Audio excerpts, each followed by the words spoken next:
Να το πούμε, γιατί να μην το πούμε. Δεν ξέρω αν είναι σωστό τώρα. Η μαρτυρία.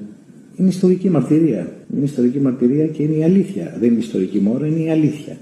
Κοιτάξτε, αυτό το θέμα, επειδή φέρω μια υπεύθυνη θέση τώρα στο Νότο, δεν θα ήθελα να θίξω τώρα το θρησκευτικό συναίσθημα.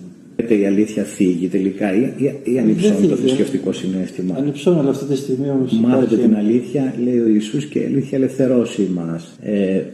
Δεν είναι καθαγιασμένο το φως? Δεν καθαγιάζεται? Σίγουρα. Αυτό δεν είναι μια πραγματικότητα που αξίζει και είναι τελικά η ορθοδοξία και το νόημα και της τελετής, ο καθαγιασμός του φωτός που το παίρνει ο πιστός και το πάει στο σπίτι του ή στους δικούς του ανθρώπους. Ακριβώς, απλώς δεν θα ήθελα να πω τώρα συγκεκριμένως, θα σας κάνω σε λεπτομέρειες ακριβώς. Δεν θέλω να μου πείτε λεπτομέρειες, θέλω να σας ρωτήσω εγώ.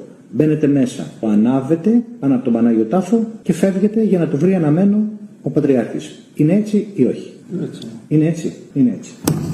Μπαίνετε μέσα, το ανάβετε πάνω από τον Πανάγιο Τάφο και φεύγετε για να το βρει αναμένο ο Πατριάρχης. Είναι έτσι ή όχι? Έτσι. Είναι έτσι.